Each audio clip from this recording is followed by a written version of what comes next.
അനു, നീ കണ്ടവരുടെയൊക്കെ വിഴുപ്പലൊക്കെ കൈകൊണ്ട് ചോറ് വിളമ്പി തന്ന എനിക്ക് കഴിക്കാൻ ബുദ്ധിമുട്ടുണ്ട്.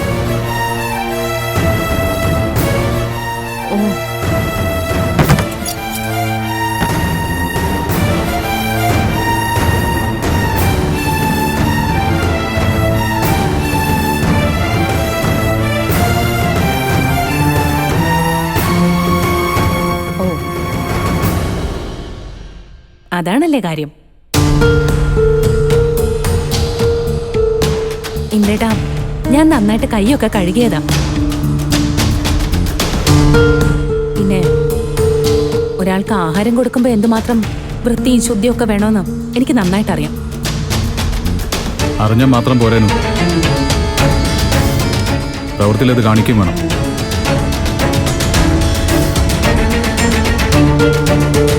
നീ ഇപ്പോ ആകെ മുഷിഞ്ഞിരിക്കുക. ആ മുഷിഞ്ഞ വസ്ത്രങ്ങൾ കൈകൊണ്ട് അലക്കിയപ്പോ നിന്റെ ദേഹത്ത് മുഴുവനെ വെള്ളം തെറിച്ച് കാണില്ലേ?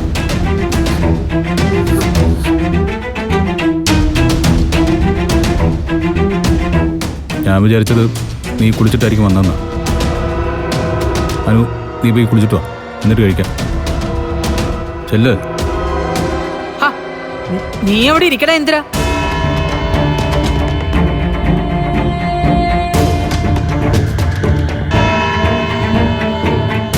അതെ, നിനക്ക് ഇവള് വിളമ്പി തന്നാലേ ചോറ് ഇറങ്ങുന്നൊന്നും ഇല്ലല്ലോ. ആ, ഞാൻ വിളമ്പി തരാം. ആ, പണ്ട് ഞാൻ വിളമ്പി തന്നിട്ടല്ലേ നീ കഴിച്ചോണ്ടിരുന്നത്. ആ,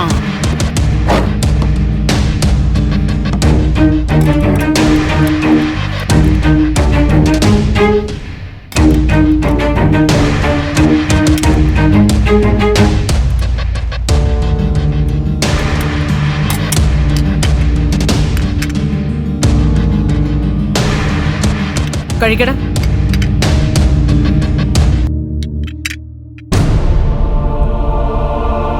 അതെ, ആവശ്യമില്ലാത്ത പണിക്ക് പോകണ്ടെന്ന് ഞാൻ ഇവളോട് പലതവണ പറഞ്ഞിട്ടുള്ളതാ.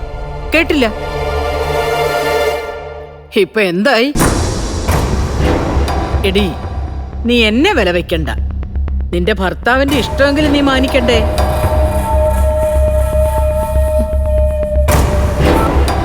വേണ്ടേ?